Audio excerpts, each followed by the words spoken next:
Alright guys, we're back for another video, and this time it's for PR8. I'm excited. This is going to be the content you'll be grinding for the next many months, and I'm going to go over it all in this one video. Stats, skills, barrages of every ship, as well as all the new equipment. It's going to be a one-stop shop for PR8. Of course, that's going to mean this video is long, so there will of course be timestamps below. Feel free to jump around. Consistent with my trend over the last few years of priority research, this will not be a data mine video that releases before the maintenance update, but instead a full review after I've had some time to go through the information more thoroughly, although you probably could have surmised that from the date that this video was released. So now that Anime Expo and Billy World are complete, we can move on to this update. First things first, before we get into PR8, there were some Augment Modules released with this update. Now, while I typically don't spend a lot of time on Augment Modules, there was a very important one released. So I want to spend a moment talking about Shokaku's new Augment Module. It gives her much needed aviation stat, the extra reload will make it a little bit easier for her to sync up her airstrike with others, and her plane efficiency boost is going to help her keep up with power creep, assuming it's not bugged like a bunch of the other Augment Modules like Centaur. She also gets a skill enhancement with this Augment Module. It takes her 30% aviation boost and actually detaches it from requiring Zukaku, as well as giving her an extra 20% hit stat, while no longer increasing the damage that she takes. This is great for her because for a while she was used for her Crane's protection boost, that is such a great support skill, but now she can be a good carrier in her own right without her sister, who's not very good. That being said, they added some extra buffs if she is sorted with her sister, so if you still want to do that, there is still a payoff. With this new Augment Module, Shokaku becomes one of the best gold rarity aircraft carriers. It's just unfortunate for her that there are already 3 rainbow rarity Japanese aircraft carriers. I don't think she quite knocks Hakuryu off of her slot, but given that Shokaku is easily obtainable in the metal shop, she becomes a great alternative carrier for some of the harder to obtain meta relevant carriers. Alright, side quest done. Let's get into PR8. Like last year, I'm going to start with the equipment first again. The UR equipment for this season is going to be a battleship gun. This quadruple 305mm SKC 39 prototype gun is iron blood and thus is going to be associated with Mecklenburg. It stands out with its 4 bullets per firing, and while it's not the first battleship gun in the game to do that, it is the first one that is good. And that's not just because as a UR it gives 65 firepower stat. With 4 bullets it obviously has more chance to have a higher theoretical damage output. However, with 4 bullets it also has a chance to miss some of that theoretical damage. This is somewhat mitigated in this gun specifically as opposed to other quad guns in the past by having a low spread. That helps this gun be more accurate than a lot of other guns in the game. Also, you might be wondering, if you totaled up all of this raw damage, you'd kind of get somewhere around the 457. However, this gun has a damage coefficient of 125%. Both the twin 457mm and the Yamato gun have only 105% damage coefficient. This gun, like those other 2 guns, is AP ammo, so it does give piercing and armor break, but its armor modifiers are a little bit less because it's not AP+.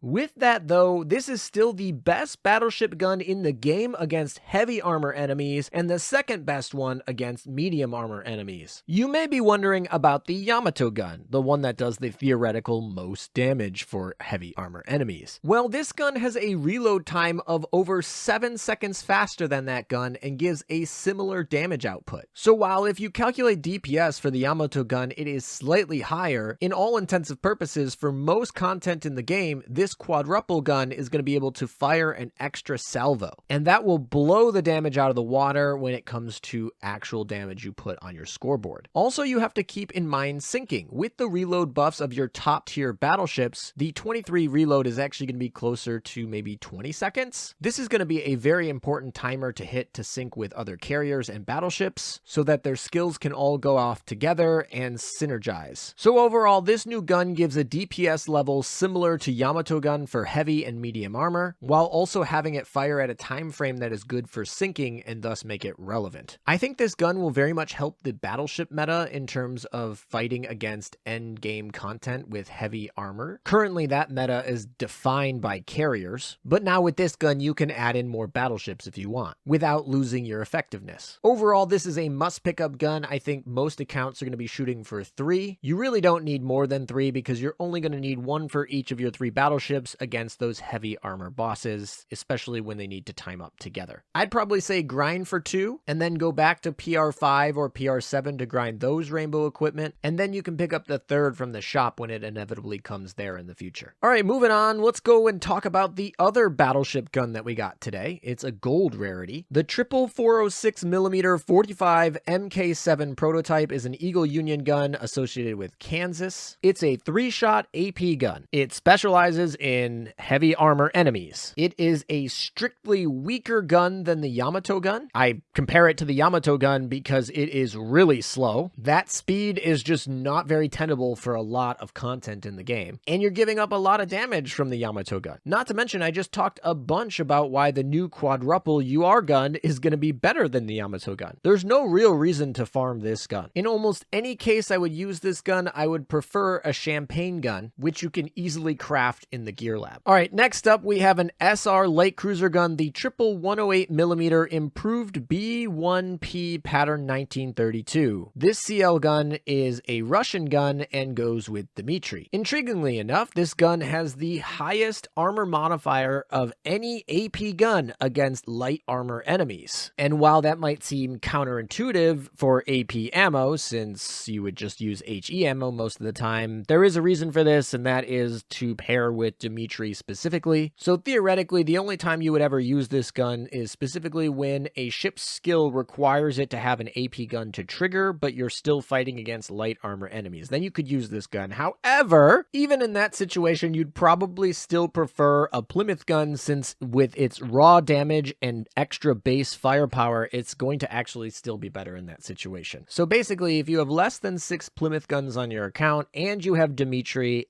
and you want to fight against the light armor boss, you could use this gun. That is to say, this gun is not super essential, although personally, I'll still craft one for those odd situations. Next up, we have an SR large cruiser gun. It's actually a Tulipa gun, so it's going to be the first Dutch gun added to the game. This gun is specifically built for Gouden Leeuw. The prototype triple 283mm 54 main gun mount is a 233mm. Why is that important? Well, certain ships like Gouden Leeuw or certain German pocket battleships can only equip large cruiser guns when their caliber is less than 283mm. So they've routinely been stuck with these purple guns that are not that great. So adding this large cruiser gun that can be used by these special heavy cruisers like Gouden Leeuw, the ship that this was made for, is neat. This new gun is an HE gun, so it is most naturally compared with the Azuma gun. In that light, it is an upgrade. It does a little bit more AoE damage, and because it fires faster, it kind of makes up for the fact that it has less shells. This upgrade is very marginal though, and is really only going to be used against light armor enemies. For those higher armor enemies, large cruisers are probably going to use the gun still, and these half and half heavy cruisers are probably going to switch to a heavy cruiser gun instead. For example, Hindenburg's gun. All right, we have 2 equipment left, and they're both Italian, so you know what that means. First up, let's talk about the prototype sextuple 20mm Scotty AA gun model 1941. For anti-air guns, higher rarity usually equals better. There are very rare circumstances where you're not going to want to use one of the 2 UR anti-air guns in the game currently. I can think of 2 SR guns that have situations where they might be preferred to be used. This gun is not one of those, and even though it has a lot of damage per burst, its range is atrocious. Save your coins, don't craft this. Lastly, we have the prototype 533mm quadruple Psi 270 torpedo mount. I had some initial excitement for this equipment, but that quickly faded. The neat part about this equipment is that it fires torpedoes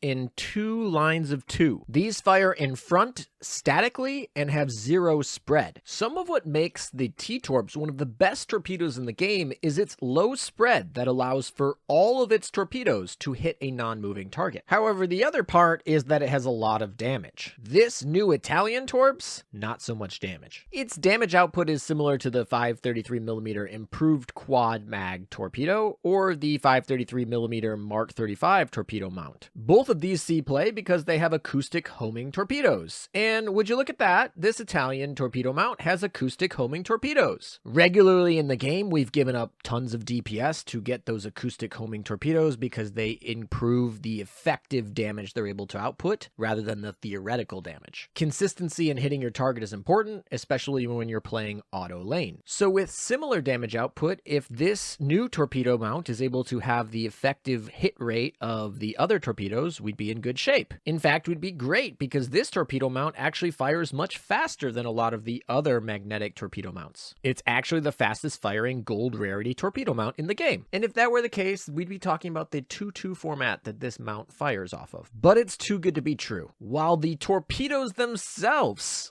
are acoustic homing torpedoes, they don't actually track the enemy. That's because the torpedo mount itself has the attribute of a normal torpedo mount. The tracking ability is actually triggered by the torpedo mount, not the torpedoes. So it literally just gets the worst damage torpedoes, that is the acoustic homing torpedoes, but its mount forces it into this static 2-2 format and it just goes straight. You can see it doesn't target anything. So literally trash. Italians get worst of both worlds. Like, it's so bad that I'm half expecting it to be a bug and they'll fix it in the future. Why have acoustic homing torpedoes without an acoustic homing torpedo mount? You're just giving up free damage.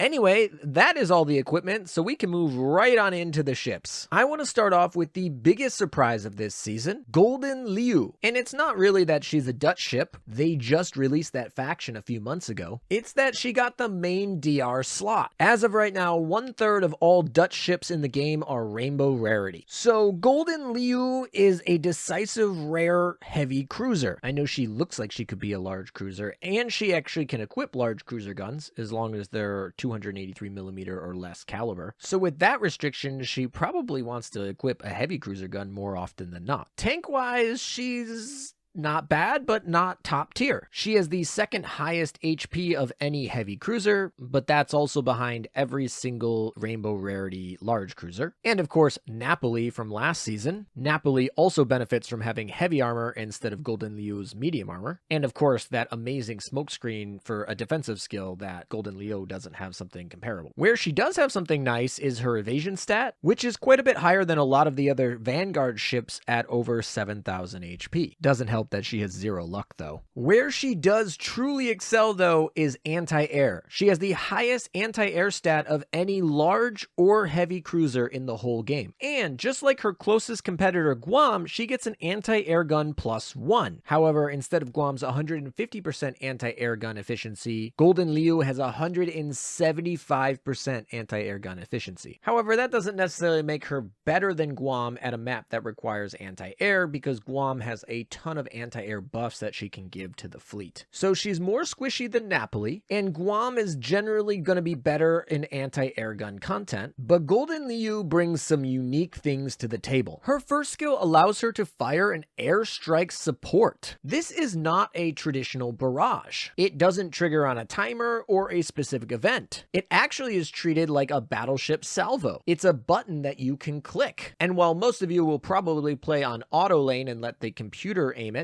you can actually manually aim it how you want. This airstrike support is kind of like a carpet bomber run from balloons, and it does a solid amount of AoE damage. Also, enemies hit by this airstrike support are going to be inflicted with special burn, so it stacks on top of typical burn, and it lasts for 9 seconds. While they're burned, they take 5% more HE damage from all ships in your fleet, and they burn 349 damage per 3 seconds, so 3 instances of 349, so over 1,000 damage worth of burn. This is going to be really helpful for clearing waves of light armor mobs, and in my opinion is a great way for these Vanguard ships to support having airstrikes rather than Halford, who was an absolute bust with the way that her bug works now. Another interesting thing to note here is even though her base stats have no aviation, she has a hidden skill that gives her 700 aviation stat at max limit break for this skill specifically. This is super important because her actual airstrike deals damage that scales off aviation. So if she had no aviation stat, that would not be good. So she gets it in a hidden skill. So that does deal a lot of damage, but keep in mind, aviation damage actually gets scaled by the enemy's anti-air. So even though it looks like she's going to have a ton of damage in terms of the raw numbers, and she has a good aviation stat, one that's much higher than really any ship can get naturally without equipments and such. However, that damage output is going to be significantly nerfed as soon as you get into high-level battles where they have high levels of anti-air, and you'll have a damage decrease modifier applied to her airstrike. That doesn't mean she's going to suck in terms of her damage output. She's going to have a ton of damage that she can output towards light armor enemies, especially if you're equipping her special gun on her. It's just that her damage output might not be as broken as some might have thought from just looking at the data mine for the first time. Gouden Leeuw's second skill is going to increase her hit stat by 15%, which is nice to make sure that the airstrike support hits, and also her evasion stat by 15%, which we already talked about is actually pretty high for being a heavy cruiser. She also gets minus 10% firepower damage taken. That's really nice. Of course, she has plenty of anti-air support in her kit, so she's not going to get a lot of aviation damage taken either, so really torpedoes are going to be the worst for her. Also, when her airstrike support is triggered for the second and third time in the battle, so it only happens twice, she's going to heal herself 3% and the lowest HP ship in the fleet by 3% of their max HP, so that's the good targeting for heals. Also, all ships get plus 10% anti-air, including herself, max 2 stacks, so that's 20% anti-air until the end of the battle, including herself. Man, the Tulipa faction is a bunch of anti-air and really good heals. Gotta love those Druid fairies. So one thing I didn't mention about the first skill is that it actually is on about a 10-second cooldown timer. However, it does scale with Gouden Leeuw's reload, so you can make that less. Also, at max limit break, it comes preloaded. This means you can immediately fire it at the start of the battle, and then it takes 8 to 10 seconds to re-trigger. So you'll be able to fire at the beginning, 10 seconds, and 20 seconds at the bare minimum. These will be pretty quick heals, and they're pretty significant, and they're based on the max HP of the ship they're targeting. You could make an argument that in longer battles, Dzevin Province's skill is a little bit better at healing, but that requires ideal conditions. This one is very easily controllable by you. She also gets an all-out assault that happens every 4 main gun shots, and rather than have that quantity change based on whether she has a large cruiser gun, which are slower, or a heavy cruiser gun, which is faster, she gets different buffs. If she has a large cruiser gun, she's going to get plus 15% main gun efficiency and secondary gun efficiency, as well as improving her barrage. When she's equipping a heavy cruiser gun, she's going to have her main bullets ignore shields, which is really neat because one of the main reasons you want a large cruiser gun is because they're arcing shots. Arcing shots, like battleship shots, ignore shields in the game, whereas non-arcing shots, like a heavy cruiser gun, don't ignore shields, but her skill actually allows them to ignore shields. While the main gun efficiency boost is really nice because she doesn't have good base main gun efficiency, I think either gun is kind of interchangeable depending on the situation. I think for medium and heavy armor enemies, she's going to prefer a heavy cruiser gun, one of the UR ones, and for light armor enemies, she's going to prefer her own large cruiser gun. Overall, she's one of the best anti-air ships in the game. Man, the Dutch come out swinging. Really, I can only think of like Guam maybe being better, and if you miss Guam's exclusive event, this is a perfect option to give you a World 15 easy clear. She's got a great heal, not the best in the game, but it's stacked onto so many other things that are great. Her airstrike support is certainly very unique and interesting to me. She is totally built to destroy light armor enemies. Specifically, light armor mobs is probably where she's going to be in the best scenario, but light armor is just not going to do too well against her. That being said, this ship can clear any content in the game. This is a great all-around ship that is just powerful, like totally powerful ship across the board. Any player would be happy to have her in a fleet and she would be good. Of course, being a DR, it will take a long time to get to dev level 30. Who knows what the meta will be like at that time, but I gotta say this ship is very powerful and exciting and very interesting in terms of her kit nonetheless. The Dutch this year are putting out a great showing. All right, next up we have the other DR, and it is a DR battleship, and of course it's KMS. Is it even possible to have a PR season without a German ship? I mean, I guess PR7, but how many other PR seasons did we get multiple KMS ships? PR3, PR4, and PR6 for those who are wondering.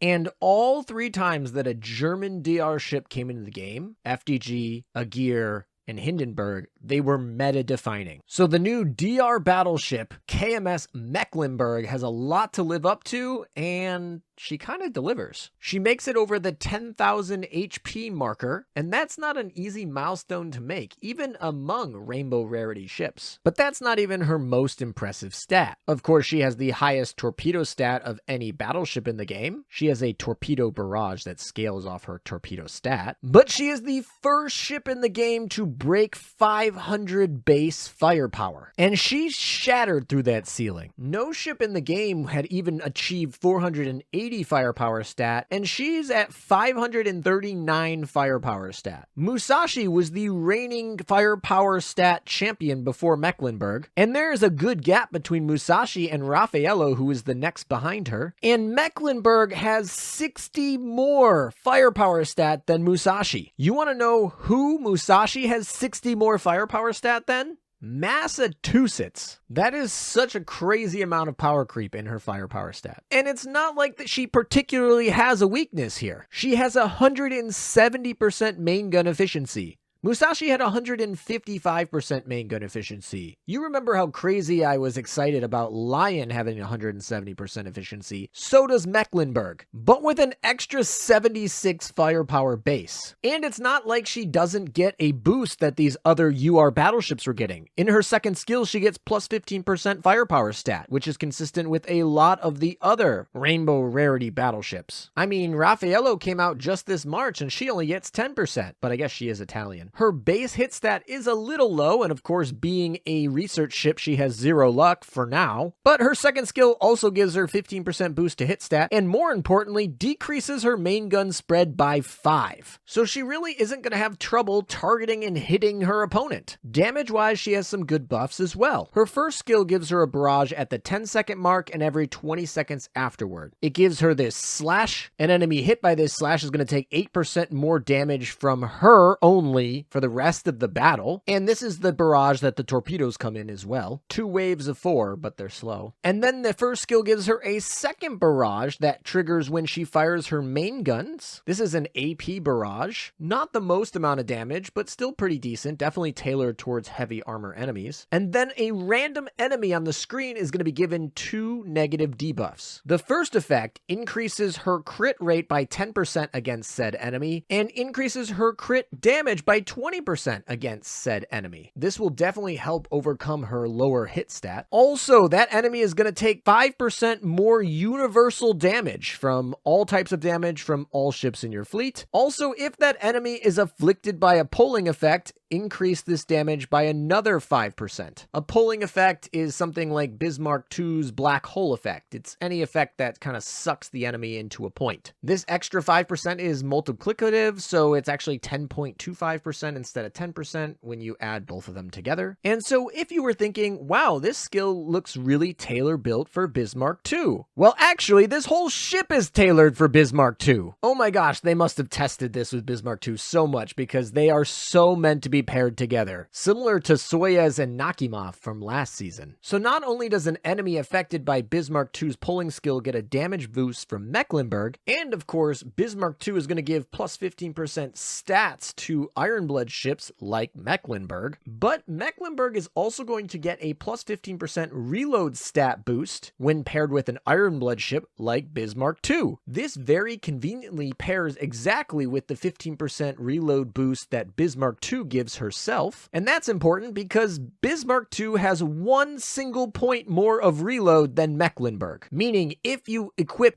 Bismarck II and Mecklenburg with the exact same equipment, Bismarck II will fire first every single time, meaning that you're going to guarantee that Bismarck's suck effect will be in effect for Mecklenburg when she needs to fire, and you won't waste any cooldown. What do I mean by that? Well, Mecklenburg is the 3rd battleship in the game to get an extra main gun salvo holding capacity.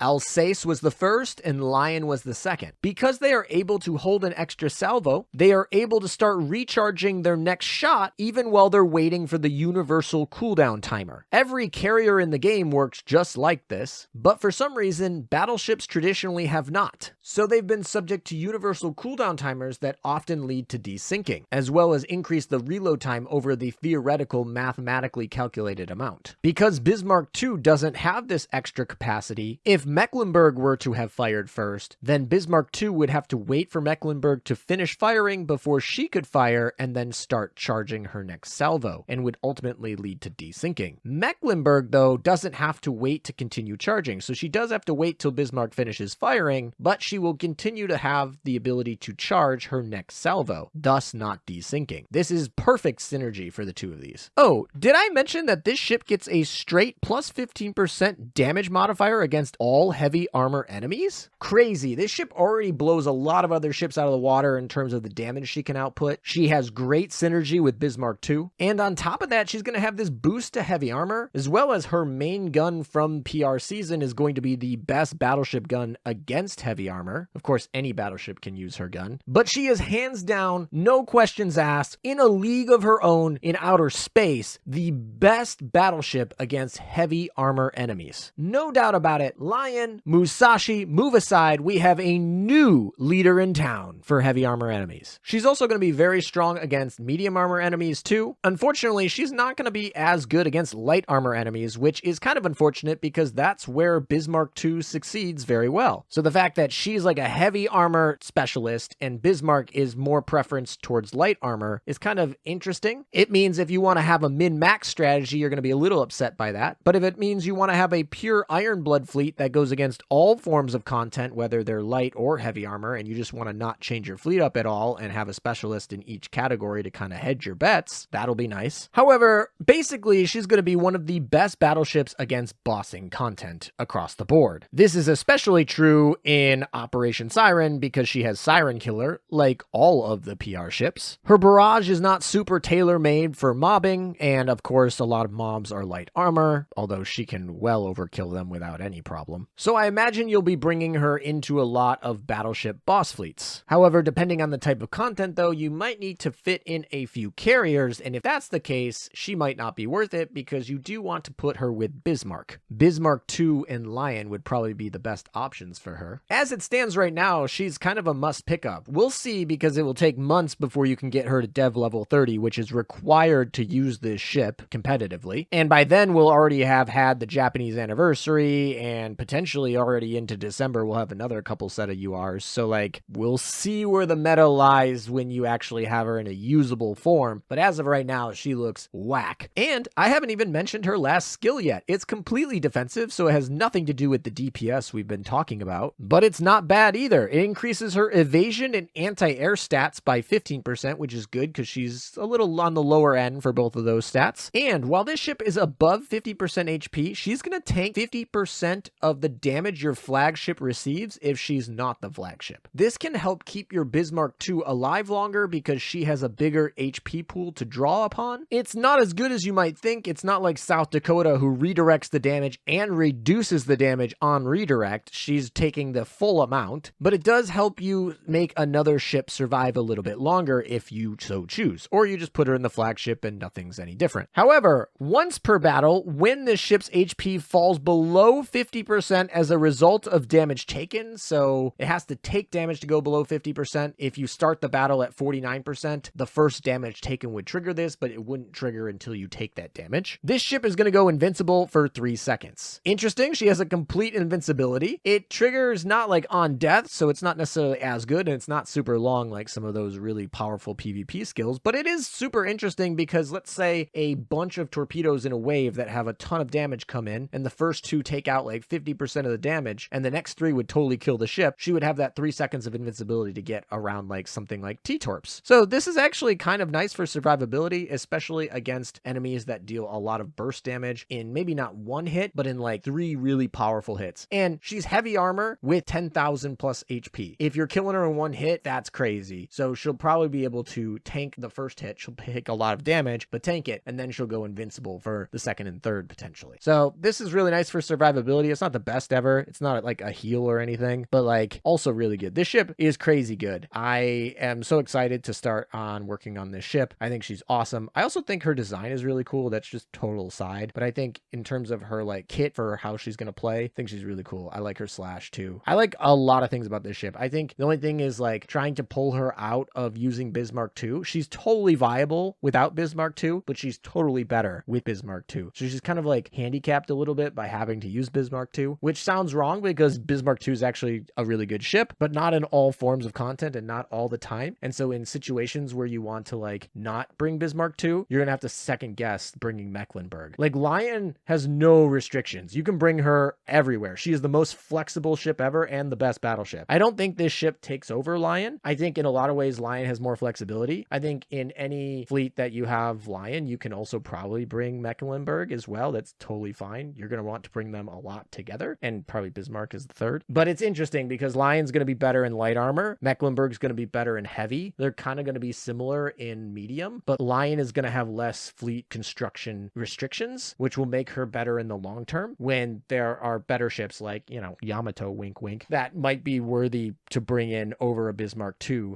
and now not having to waste a backliner slot like that. Anyway, Mecklenburg is going to be really good. I'm very excited for this ship. Now we can move on to the PRs. Finally, let's start off with the light cruiser Dmitri Donskoi, a Northern Parliament or Russian PR ship. Stat-wise, she looks very, very similar to other PR light cruisers like Bayard from last season or Neptune from the first season. Unfortunately, like Neptune though, she's basically locked into an AP gun. Fortunately though, the best light cruiser gun in the game is an AP gun. I hope you have a lot of Plymouth guns laying around on your account. Her specific research gun is not too bad against light armor, but you probably don't need to use it if you have a Plymouth gun. The reason that she wants an AP gun is because she gets plus 15% crit rate and crit damage and plus 10% main gun efficiency when she has an AP gun. Additionally, she boosts AP damage by 5%. It is nice that that's universal, but 5% is a little low. Regardless though, you still want her to get benefit from that 5% damage boost, so you have to equip an AP gun on her. That brings me to another restriction in her fleet composition, and that is that you must have a battleship. Not necessarily the hardest restriction ever, but that battleship firing is going to be what triggers the AP mark. Because it's a random BB, if they have different reloads, it can be a little bit funky with timing. It does give Dmitri an extra 20% damage dealt to that enemy with the mark, regardless of the gun that she has equipped, but it only lasts for 5 seconds, which isn't a lot of uptime. Dmitri does have a main gun +1, so that's going to put her above the damage level of, say, Neptune, but she's still not going to out-damage Bayard with her barrages. She's also significantly less tanky than Bayard. While similar to Bayard, she does get an invincibility skill where when she falls below 50% health once per battle, she can evade all attacks for 5 seconds. She also gets 15% reduced damage from shelling damage and an extra 15% evasion stat, but those only trigger if she's not the frontmost ship. So basically, she's best at tanking when she's not in the tank slot. Counterintuitive a bit. She's not particularly bad in survivability. In fact, she actually gets a heal instead of Bayard's universal hit stat debuff for enemies. Power level wise, I would put her below Bayard and below Harbin. So not something a lot of endgame players would use. However, she does have some pretty good fleet tech, so definitely something endgame players want to pick up, but she doesn't really bring a lot to the table. Some other things I didn't even mention about her skills is she gets an all-out assault. That's pretty generic. She gets a damage boost to sirens, and also she gets to stack stats, 5% firepower and 10% anti-air every 10 seconds up to 3 times. So theoretically, that's a 15% firepower boost and a 30% anti-air boost at the 30-second mark. I don't know. I'm not personally a fan of this kit. It seems very similar to things we've seen before. It doesn't seem very inspired. It's not even better than some of the things that we've seen before. I would have liked to see this ship. I mean, it's a Russian ship. Why does it not have a slow? Like, how come it can't help with Admiral Nakamov's skills or things like that? Like, why doesn't it have a freeze or anything like that? No, it just looks like they took Bayard, copied, pasted, and changed a little things to make it look a little different. Yeah, you can copy my homework. Just change it up a bit so it doesn't look so obvious you copied. All right, let's move on to the next ship. This is the PR Italian destroyer Vittorio Cuniberti. And man, do her stats look so basic. Nothing stands out. Quite literally nothing. She has no specialization into what she's good at. She even has some weird things that are just bad for her. She cannot store more than 1 torpedo. Remember when I talked about Mecklenburg having an extra ability to store a salvo? That was rare for battleships. torpedoes. But that's pretty standard for carriers, as well as all the Vanguard torpedoes. Not every ship in the game has it, but most do. For some reason, this ship doesn't. And you're like, okay, that's probably not too big of a deal, but it is actually somewhat important for this ship because she relies very heavily on her torpedoes. Not for damage, by the way, but for survivability, which she'll need because she's not very tanky herself. When this ship fires her torpedoes, she's going to deploy an exhaustive haze. This will deploy every half second over 3 seconds. Each instance is like a smoke screen that lasts 1 second, and it gives her a 40% increase to her evasion rate. Notice that I didn't call this a smoke screen. For some reason, despite the fact that her image is literally like shadow cats in a smoke screen, she doesn't get a true smoke screen. This evasion rate boost only applies to herself. They scrapped her only support utility. If she could defend others, she could be useful. You might strap a really fast firing torpedo mount on her in order to trigger this multiple times. But no, it only affects her. It's kind of like only the bad parts of Napoli's skill. Also, funnily enough, her second skill says that while she's in this haze, she's going to get a 30% boost to her firepower and torpedo stat, which is kind of nice, although they're not very big to begin with. But she cannot receive the effects of smokescreen skills. This is not that big of a deal. I just think it's funny that a ship that literally is the epitome of a smokescreen in her art cannot receive the effects of smokescreens. And her exhaust haze to herself is pretty similar to a smokescreen, but let's say you have a smokescreen that is better. It's more enhanced. For example, Belfast's. She literally cannot receive the benefits of it. Absolutely comically bad. So basically, all that's left for this ship to have going for it is damage. She very much needs to be in her own haze in order to get this damage, though. She gets a 15% boost to her firepower and torpedo stat inherently, and then an extra 30% while she's in the haze. And then every time that she drops a haze, which you remember is every half second for that 3-second window after she fires her torpedoes, she's gonna fire this barrage. This barrage is like an arcing, totally aimed shot. It's actually very good in terms of its ability to hit the target it's intended to. It's very good at homing, but really it's basically like she gets it only in bursts after her torpedoes. Fortunately, it's going to be pretty easy for her to remain in the haze because smokescreens traditionally, their weakness is the fact that you drop it and then you move out of the smokescreen when you move around. But Napoli kind of fixed this by dropping multiples. Cuniberti is kind of taking that theme and dropping multiples. So wherever she's going, she's going to drop it all over the screen. But, you know, Napoli actually benefited the whole fleet for half of the smokescreen and then benefited just herself for the second half. Cuniberti only affects herself and can't be affected by any other smokescreen while she's in it. Every 15 times this barrage hits an enemy, she's going to heal 1.5% of her max HP. That's not a very big heal. And she's going to trigger a torpedo barrage. Okay, great. 15 times is actually not that hard because of how well this barrage actually aims and the fact that it's going to trigger every half second during that small window. So it's pretty much going to be every time that you fire your torpedoes, she's going to get a heal. Very small heal. The barrage isn't that great. Like all PR ships, she gets Siren Killer. She also gets an all-out assault. Her max limit break benefit for being a destroyer cuts that all-out assault from every 10 main gun fires to every 5 main gun fires. And I think the only thing else that I missed is she gets minus 10% firepower damage taken from enemies who are slower than her. That's interesting. Wish they could have played that up a little bit.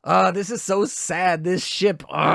Another Italian ship disappointment. They were so close too. I feel like with their character design, if they would have went with more of the smokescreen thing and just all this stuff, they could have really made it. Just a few tweaks and it could have been a much better ship. But man, this kit's not going to work out too well. I feel like they made a ship that is worse than MrLar, but as a PR ship. While this is somewhat of an exaggeration, it's not that much. She's going to definitely deal a lot more damage than MrLar. Her damage output's not too bad as the glass cannon she is, but there are plenty of other glass cannon ships that do more damage than her. Sure, she's actually going to out-damage Napoli, but she has plenty of other options that are SRs that will beat her, like the Chinese missile destroyers. There's really no content where she stands out and you're going to want to bring her. She's kind of a collection-only ship, sadly. Except one you're going to spend a lot of time grinding and getting prints for. Alright, we're on to the final ship of PR8, and that's going to be USS Kansas, another battleship. And the first thing that stands out with her, and probably the thing that everybody will be talking about with her, is that she is the first battleship battleship in the game to have 4 shots per salvo. Most battleships in the game have 3, so the fact that she gets an extra boost here with an extra shot seems really powerful, but keep in mind, her main gun efficiency at 115% is very low. If it weren't for the elite Russian ship Poltava, it might be the lowest in the game. This basically covers the extra shot she gets, because if you compare it to if she had only 3 shots, she would need effectively about 153% efficiency to match. That's higher than the average SR ship, but right around where most UR ships' efficiencies are these days. Alright, Lion and Mecklenburg are at 170%. Stat-wise, she seems like a slightly better Georgia, which is interesting because Georgia was uniquely one of the PR ships from the USS faction that was struggling because she only fired 2 shots per salvo. So I guess we now know who stole Georgia's extra 3rd shot. It was Kansas. The 4th shot actually comes with some downsides though, because it takes her longer to get off a full salvo, and she has a lower than average reload, meaning she'll fire slower. She has decent firepower for a gold rarity ship, and her HP is pretty high for a gold rarity ship, although it's kind of funny because on her kit it says she's an S ranked for health, whereas Mecklenburg, who has over 1,000 more health than her, is an A rank. I know those ranks are supposedly relationable to their rarity, but that just doesn't make a whole lot of sense if you're trying to translate that to players. She does have good firepower and good anti-air, and like all USS destroyers, is basically locked to destroyer guns on her auxiliary slot. She fires a barrage on every launch of her salvo. This is like a 2-part barrage. It has arcing shots that literally have no accuracy. They're spread all over the map, so just firing randomly. And then she has a spray that covers the whole map that kind of reminds me of Nagato's barrage. This barrage that covers the whole map and deals a decent amount of damage, combined with the fact that she fires 4 times, which spreads out her schedule of damage, means that she's going to be better as a mob ship than a boss ship. This mindless jellyfish can't target anything to save her life, but she's just going to spread her tentacles everywhere. Oh wait, she has a special targeting effect? When she fires her main gun, the final volley is going to prioritize a humanoid enemy, and it's not affected by the Operation Siren debuff. Okay, so out of her 4 shots, the last one at least won't target some random suicide boat. It will target a decent enemy. Better than nothing, but this is not that big of an impact. Kind of funny they felt the need to put this on her. I guess they felt that if you're aiming at something and then 4 shots later that something might not still be there, and you need to have it target something good, because the 4th shot could be anything, because there's so much time between when you aimed at the 1st shot and when the 4th shot's coming as an auto aim. So a big part of her skills are these charge stacks. Every 8 seconds flat, no way you can change that, she's going to get 1 stack. She can stack up to 3 times, and she's going to increase her anti-air by 6% for each stack. So that's an 18% boost there. So she's just kind of passively gaining this extra defense. Very small though. When she fires her main gun, she's going to spend them all. So all that anti-air is going to go away. It's going to get converted into firepower. She's going to get 6% boost to her firepower for each stack consumed. So usually it's going to be 12 or 18%. And that's going to last only 5 seconds. However, she's in the middle of firing, so that should be okay. You're basically converting that passive anti-air buff into an active firepower buff when she's going to attack. Also, for that 5-second duration, she's going to get 3 skills depending on how many charges she consumed. If she consumed 1, she's going to increase her own main gun crit rate by 15%. If she consumed 2, she will also increase the damage she deals by 10%. And if she increased 3, she's going to improve her special barrage that we showed earlier, and she's going to increase her own crit damage by 15%. So this kind of sucks because every stack is coming at 8 seconds. To get the full 3 stacks, that means you have to have a gun that fires at slower than 24 seconds. Otherwise, you're not going to get the improved barrage, you're going to give up on 6% firepower, and you're not going to get the crit damage increase. However, 24-second guns are very slow. She also has a slow reload, and I mean, you could put the Yamato gun on her to kind of get that really slow gun. She's also, her gun, the PR gun that we talked about that's trash, will also get her really slow. However, I think it's somewhat of a trap. I think it's probably okay to go with 2 stacks on the first fire because you don't want to put a slow gun on her, and then she'll actually get 3 stacks for her second fire. So like in a 2-fire battle, she'll get it one of the 2 times. So in certain circumstances, don't feel obligated to have to wait the 24 seconds to get the full 3 stacks. That's totally fine if you need to fire on 2 stacks. You'll get the 3 stacks on the next time. This ship's second skill is really interesting. She's going to increase her hit stat and reload by 10%. We like those stats, and she definitely needs a lot of help with those. She's also going to decrease her torpedo damage taken by 20%. So if you're trying to gimp her with torpedoes, she's gonna be fine. Interesting. Also, during the battle, whenever this ship takes damage, there's a 10% chance to decrease that damage by 70%. That's really neat. So like she could just totally nerf a ton of damage coming in on a salvo. 10%'s not nothing. You can't count on it, which is unfortunate, but over time, that's like a 7% damage reduction if you're counting a uniform damage spread. Of course, it could be more than that if she happens to trigger on a high damage attack, and it could be less, vice versa. Also, when this ship's HP falls below 50%, she's going to deploy a barrier that lasts 5 seconds and has a 20-second cooldown. That's interesting because it's not once per battle, so if she for some reason heals up over 50% and then goes back down under it, she could in theory trigger this skill again if it's not within that 20-second cooldown. This barrier is going to negate up to 10% of this ship's max HP from damage, and it's going to increase this ship's evasion stat by 10% while the shield is up. Reminder, this is only 5 seconds, so this is not a huge length of time for survivability, but it is interesting that you can trigger it multiple times in a battle. If only she had a heal herself. You'll probably heal her. It's probably not too bad. This ship is very unique. There's a lot of weird things going on. I can't say it's amazing. It's definitely mob oriented. Do not bring this ship to a boss fight. It's not going to be fun. Personally, I'm kind of excited for another USS battleship. I feel like New Jersey is kind of alone by herself. I know Bunker Hill kind of buffs her, but Massachusetts was another ship, or South Dakota was another ship that you're using. I feel like Kansas is slightly above those two ships, and I feel like she could be a lot of fun to use. I don't think that she is anywhere close to the power level of any rainbow rarity battleship. She's not even at the top of the gold rarity battleships. I would say like Dyson from last season is probably more powerful than Kansas. That being said, I enjoy this ship overall. I feel the kit is cohesive and works together and is trying to do something. I do think it's funny she has one of the only skills in the game that's not affected by Operation Siren Tolls of War. So if you lose an Operation Siren, she still doesn't have the targeting negated. But if you want to fill your screen with plenty of salvos and her barrage and all the things, she will totally do that. So she's going to be a fun ship to use. And that is all of PR8. So now with all of that done, let me give a brief overview of how I think this season is and what's going to be the impact. I'll even give you a tier list of where I think the power level of these 5 ships are. Before I do that though, let me know down in the comments if you've already started a PR season, which ship you started first. I'd be intrigued to know what you guys chose. In terms of the season as a whole, I think this is going to be great for having battleships be more competitive against heavy armor bosses. We got a new battleship gun that's amazing against heavy armor bosses, and Mecklenburg is the new best battleship against heavy armor bosses. We can now put multiple of that new best gun on multiple battleships. We actually have a timer that works better, so if we need to split battleships and carriers, no longer will we be required to run 3 carriers for heavy armor bosses. I think that's going to be great. I think Mecklenburg's going to help Ironblood a lot more in the future. It's going to help with Bismarck II being relevant for longer. However, I can't help but feel that this season is so heavily geared towards rainbow rarity. Anything that is a DR or a UR equipment is basically, oh good, I need that, that's great. And everything else, all the gold rarity equipment and ships are kind of meh. They're not that impressive. You're basically just getting them for fleet tech and maybe some small gimmicks, or maybe you like their design, waifu over meta, etc. A lot of these ships are going to take a long time to get, and so you're not going to have that instant gratification that is through the gacha. In some ways that is good, but also at the end of the day, if these ships are barely powerful enough right now, and they'll almost certainly be power crept more over the next 6 months as you get them, what's the payoff? Collection rate and fleet tech is certainly a thing, but it will feel pretty disappointing if I spend a lot of time grinding up Mecklenburg only for her to be power crept in the next UR event, which is not that far around the corner. And a bunch of these ships actually look very similar to past PR ships, and those PR ships, like PR7, for example, will get Fate Simulation in the near future, which will make them more powerful than the ships you're working on currently. Not to say that I didn't like this season, I still love this collaboration that we do with World of Warships. I think paper ships are kind of exciting and time to experiment with things. I also like content that takes longer to grind so that you don't feel the pressure. I might sound like I'm contradicting myself a little bit, but I'm really just trying to weigh out the pros and cons of the way that I kind of interpret this season. So in terms of my rating of the power level of these PR8 ships, the most powerful are obviously going to be the 2 rainbow rarities. There's no competition. There is a complete cliff between the 2 DRs and the 3 PRs. It is an interesting debate between the 2 DRs because they have alternative URs that kind of substitute them. Gouden Leeuw and Guam can kind of fulfill a similar role. Like Likewise, Lion and Mecklenburg also fulfill a similar role. If you have one of those alternatives and not the other, it may be more important for your account to start going on the ship that you don't have yet. But I still think overall, the most impressive ship to me is going to be Mecklenburg. I think she is very powerful, the best heavy armor battleship in the game. She's also really good against medium armor. I think when you boost her with Bismarck, she's probably going to be the best against medium armor too, or very close to Lion at least. I think she runs the risk of Yamato coming in September and kind of cramping her style, but otherwise, today, if she were to drop full power, she's probably the most impressive. Next up is Gouden Leeuw, very close. I think ultimately what decided to give her second place here is the fact that her new airstrike is a little bit gimmicky. It actually conflicts with the battleships, and because it triggers, 8 to 10 second mark depending on her reload, you actually can conflict with your battleship salvos, and that can be a problem in certain maps and confusing, and especially if you're just playing on auto lane, the computer can kind of just mix it up potentially. So I think that was a little bit scary there. Also, anti-air just seems less important. I mean, obviously for World 13, 14, 15, it's important. At some point, we might get World 16 this year or next year, and in those cases, she might be pretty valuable. The heal is really nice, and I definitely want to use her, but I think that's kind of what made me a little bit scared to,